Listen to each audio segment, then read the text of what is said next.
この写真は1939年中国の観光基地で撮られた一枚だ。96式艦上戦闘機のコックピットに座る若い搭乗員。 AI で当時の色を再現してみる。この男は敵を撃てるのに撃たなかった。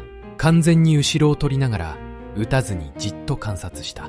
片目を失っても15機に囲まれても生き延びた。60機以上を撃墜したと言われている。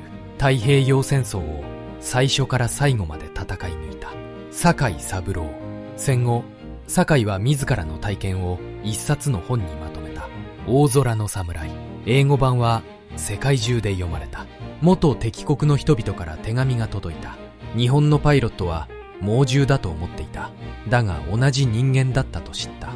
と、酒井はその本にこんな剣示を記している。帰らざる。私の戦友と私が倒した敵空軍の戦士に本書を捧ぐ。と、今日の動画はこの男の物語です。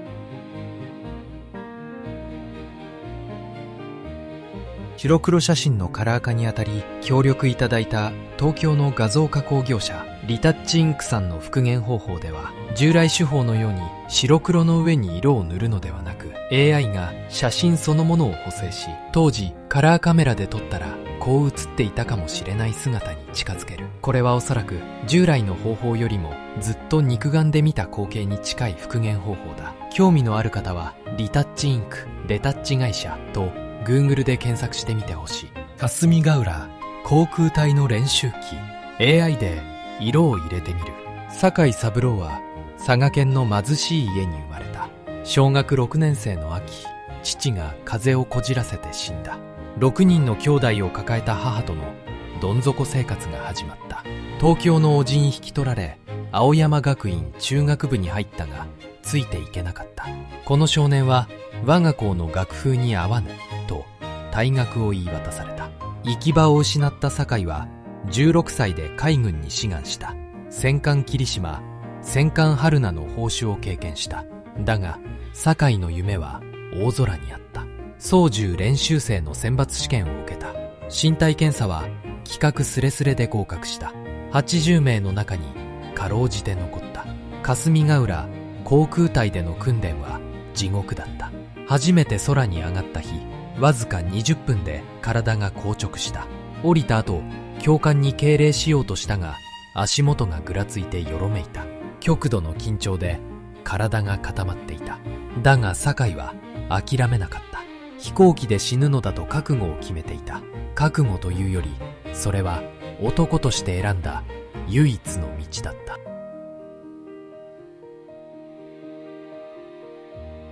注目戦線での酒井三郎。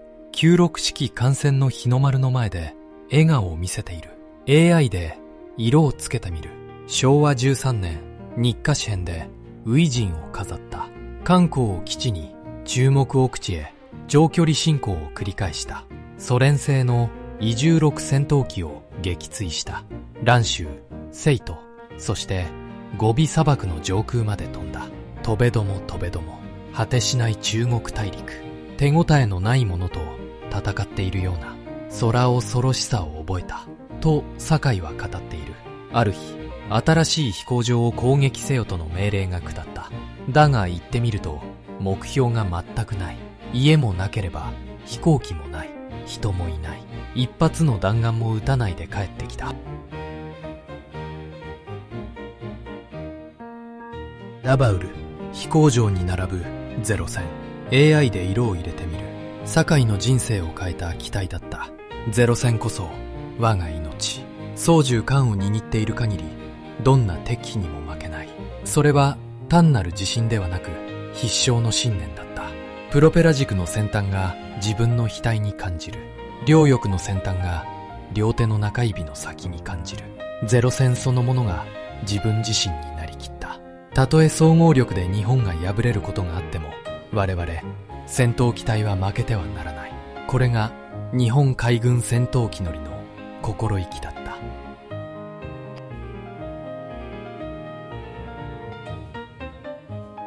フィリピンに配備された B17 爆撃機。 AI で色を入れてみる。地上クルーが爆弾を装填している。太平洋戦争が始まった。1941年12月、フィリピン攻撃。堺は初めて B-17 を見た。空の要塞と呼ばれた4発の巨大機だった。小巡機から大きくははみ出すほどの図体。こんな大きな飛行機を壊してしまっていいものだろうか。一瞬、ためらいが頭をかすめた。だが、次の瞬間には敵外心の塊となっていた。味方は遠すぎる距離から撃って土煙ばかり上げていた。堺は違った。100メートルまで肉薄して発射破兵を押した。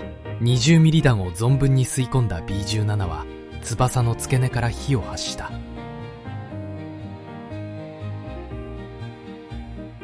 ニューギニア、来吉で撮られた1枚。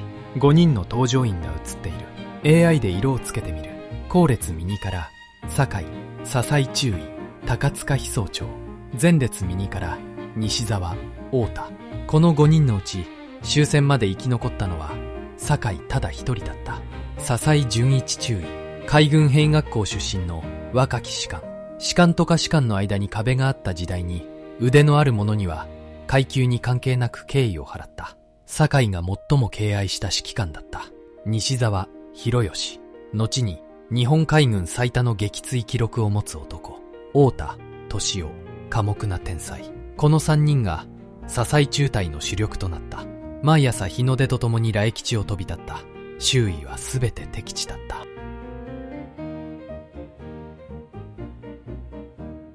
ここで一つ意外な話をしたい。この男は後にアメリカ大統領となるリンドン・ジョンソンだ。 AI で色をつけてみる。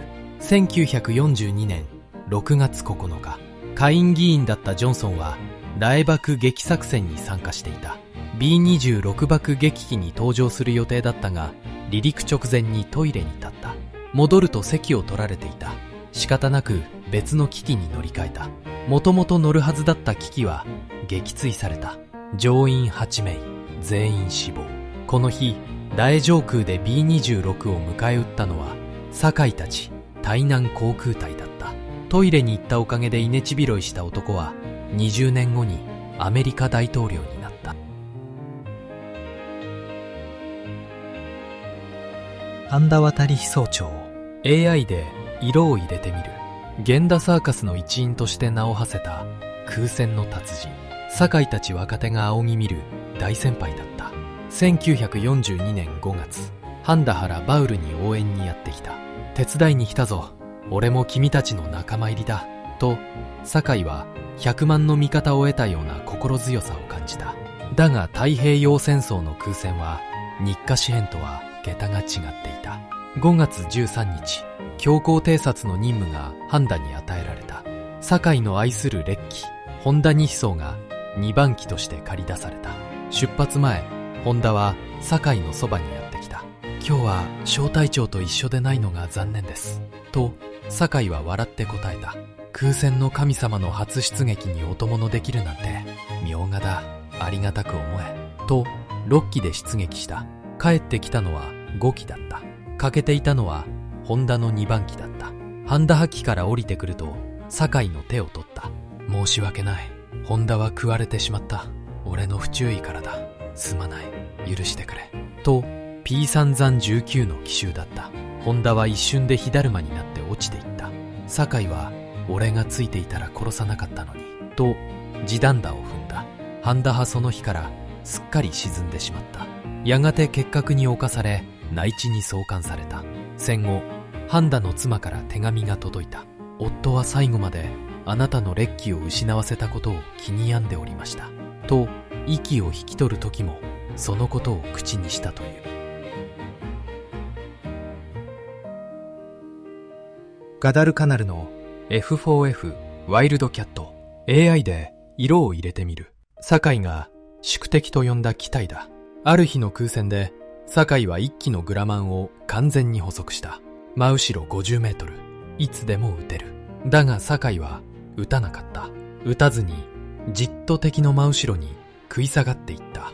直角に切り落としたような主翼、角張った形、大量生産から生み出された醜い姿。だが空戦の性能は侮れなかった。やがて敵は疲れ果てたのか、直線飛行に移った。酒井は20ミリはもったいないと思い 7.7 ミリだけに切り替えた。200発ほど撃ち込んだ。全弾が命中した。だが敵機は全く落ちる気配がない。さすがに敵の防弾設備は素晴らしいと酒井は驚いた。ゼロ戦には防弾がなかった。被弾すれば火を吹く。だが敵は撃っても撃っても飛び続ける。この差がやがて戦局を決めることになる。SBD ドントレス、米海軍の急行火爆撃機だ。 AI で色を入れてみる。後部座席に機銃手が乗っている。1942年8月7日、酒井はガダルカナル上空にいた。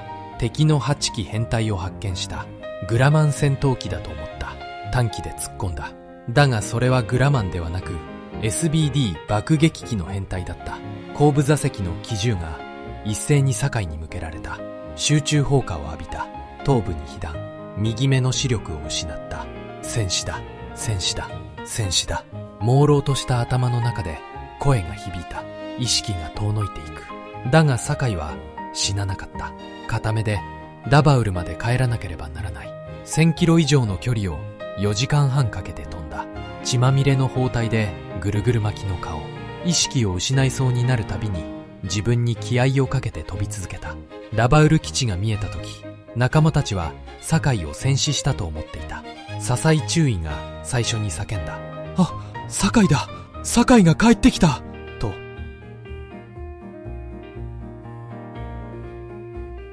ガダルカナル上空で重傷を負い帰還した直後の酒井三郎。 AI で色を入れてみる。頭から顔まで血だらけだった。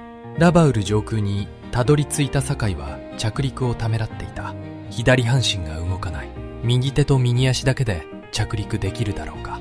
海面に滑り込もうかと思った。だがどうせ死ぬ身だ。飛行機を壊したくない。酒井は飛行機乗りになってから一度も自分の機を壊したことがなかった。燃料系はほぼゼロを指していた。右足でエンジンのスイッチを蹴って切った。滑走路の両側にはゼロ線がぎっしり並んでいる。幅70メートルの隙間に半身不随で滑り込まなければならない。操縦桿を引き設置した。指揮所付近でどうやら機体を止めることができた。ああ、俺はとうとうラバウルに帰り着いた。そう思った瞬間、意識を失った。焼した酒井を搭乗員たちが囲んでいる。 AI で色をつけてみる。酒井、酒井と呼ぶ声が聞こえた。目を開けると笹井中尉の顔、中島隊長の顔があった。肩を叩かれてやっと意識が戻った。待ってください、報告しますと酒井は言った。西沢と太田が両脇を抱えて指揮所まで連れて行った。西沢がボソリと言った。専任搭乗員、あんたは自分じゃわからんかもしれんがひどい傷なんですぞと朦朧としながら斉藤司令に戦闘の報告をした。わかったわかった、もうよろしい、早く医務室へ行け。中島少佐が怒鳴った。若い搭乗員たちは酒井の血だらけの姿を遠巻きにしていた。担ぎ込まれた医務室で軍医長はこう言った。ずいぶんやられたな、よくこの傷で帰れたもんだと。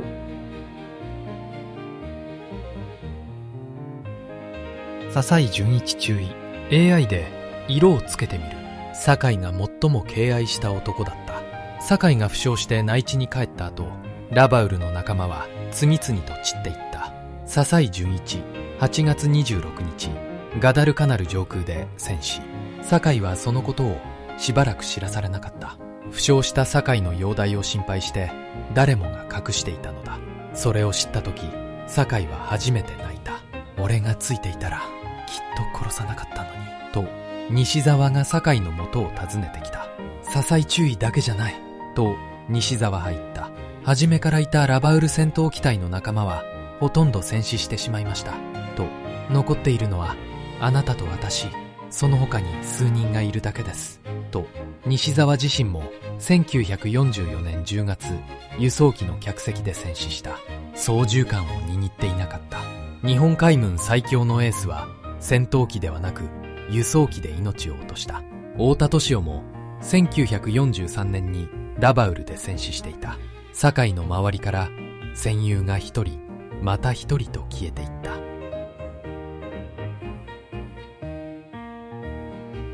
空母インディペンデンスの飛行甲板エフロクエフヘルキャット AI で色を入れてみるゼロ戦キラーと呼ばれた新鋭機だ。酒井は横須賀海軍病院で治療を受けた。右目の視力は戻らなかった。それでも飛ぶことを諦めなかった。硫黄島に配属された。ある日グラマン F6F の15機編隊に囲まれた。単機で15機だが酒井は冷静だった。ここは味方の硫黄島上空だ。燃料は最後の一滴まで使える。落ち着くんだと自分に言い聞かせた。突然反転して敵編隊の腹の下に潜り込んだ。片目の撃墜用はまだ終わっていなかった。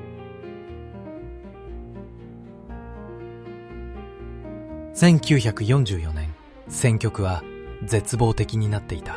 AI で色を入れてみる特攻が始まった。若い搭乗員たちが片道の燃料で飛び立っていった。酒井は特攻に反対だった。腕のある搭乗員を爆弾もろとも敵艦に突っ込ませる。一回きりで終わりだ。酒井は技量があれば何度でも戦えると信じていた。死んでこいと命じる上官がいる。だがその上官は自分では飛ばない。酒井にはそれが許せなかった。戦後の酒井三郎 AI で色を入れてみる。戦争は終わった。兄弟4人で出征し、弟の仁一はビルマで戦死した。兄の昭夫はシベリア抑留が原因で帰還後に病死した。生き残ったのは末弟と酒井の2人だけだった。戦後酒井は自らの記録を書いた。英語版サムライとして世界中で出版された。元敵国の人々からおびただしい手紙が届いた。日本のパイロットは血も涙もない猛獣だと思っていた。だがこの本を読んで同じ人間だったと知ったと。2000年9月22日、酒井三郎は死去した。84歳だった。帰らざる私の戦友と私が倒した敵空軍の戦士に本書を捧ぐ。酒井が記した剣事は今も読む者の胸を打つ。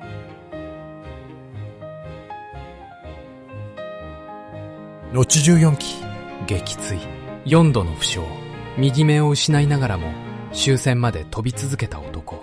戦友たちが次々と散っていく中で酒井は最後まで生き残った。安田飛曹長は死ぬ間際まで酒井の烈気を失ったことを悔いていた。笹井純一は26歳で散った。酒井は俺がついていたら殺さなかったと悔やんだ。敵を敬い戦友を愛し技量で生き残った。酒井三郎の生き方には武士道の精神がある。先人たちの犠牲の上に今の平和がある。このことを忘れてはいけないと思う。今回の動画の参考文献は酒井三郎さんの大空の侍。概要欄にリンクを貼っておきますのでぜひ読んでみてください。この動画では戦争の記憶を風化させないために当時の白黒写真を AI でカラーに復元してお伝えしています。カラーにすることで彼らが確かにそこにいたと感じていただけたら嬉しい。 AI 読み上げによる音声でお聞き苦しい点があれば申し訳ありません。読み間違いや事実の誤りがあればコメント欄で教えてください。これからも当時の写真を1枚ずつカラーに復元してお届けします。もしこの動画が気に入っていただけたら高評価、チャンネル登録をお願いします。あなたのご家族やご親戚に戦争を経験された方はいませんか？コメント欄で聞かせていただけたら嬉しいです。